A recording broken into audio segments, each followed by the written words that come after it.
One thing I wanted to talk about that I didn't mention. This laundry detergent says the LA is totally awesome, heavy duty. I wanted to give people an understanding of what that means. This isn't the regular detergent for this. This one has the oxygen added to it. It's just equivalent to you if you use all with OxiClean or if you use Arm& and Hammer detergent with OxiClean, same principle. But this says heavy duty, and I want to explain to y'all what that means because some detergents will have heavy duty, high concentrated, two times the strength, three times the strength. What you have to understand is that means that for the surfactants and or enzymes, if they're in there, that just means the concentration of them is higher than the original solution. That does not mean it's two times better than this brand, and that brand. It all means within the same brand. So this is heavy duty. So if I had the original, which I don't, I could put a picture up of this because the original is in a red container as well. I could put the picture up. That means this is heavy duty. Now, by how much there's an increase in concentration, we do not know. That's not disclosed to the general public. So we don't know. It could be an increase in 1% and these people put heavy duty. It could be an increase in 10%. We don't know. But what that just means is that there is an increase in the concentration of enzymes and surfactants that are in the solution according to the own brand. It only abides by its own brand. It does not mean that this is heavy duty compared to the Tide, because the Tide's concentration could be higher than this, and it probably is since it is Tide.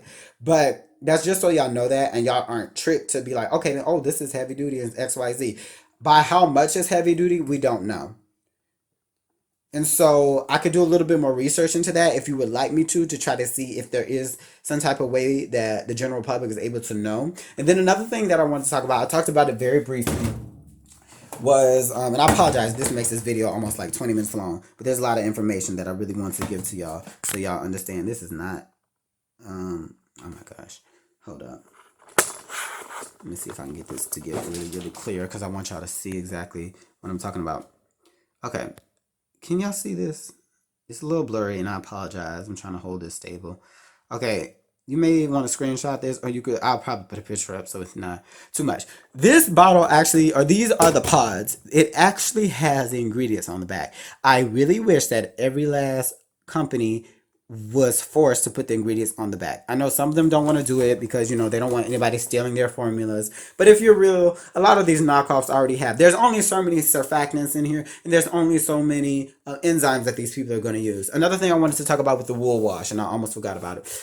What makes wool wash is this.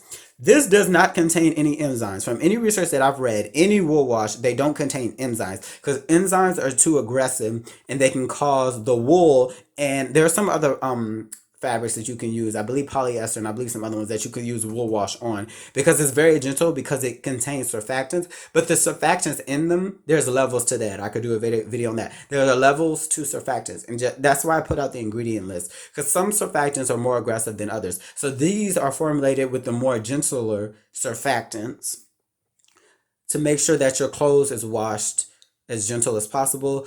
And everybody with wool fabrics understands how gentle you have to be with them. So I just forgot to talk about that in my first video. I'm going to put this, I'll probably add this to a second video so you could see this. But just so y'all know that, I wanted y'all to have that, be educated on that, because once again, I hate seeing people waste money just because they feel the need to be just die hard to a name brand. Them people aren't paying you. Don't feel so obligated to be stuck to the name brand. I really want to put y'all on to some of these other brands, even if that means it's going to be less for me seeing these in the store because y'all are going to get them all the time. But I'd rather us as a population really just save our money because we are still in the midst of a pandemic. But I'm not going to go into that. Y'all have a blessed day. I just wanted to add that part.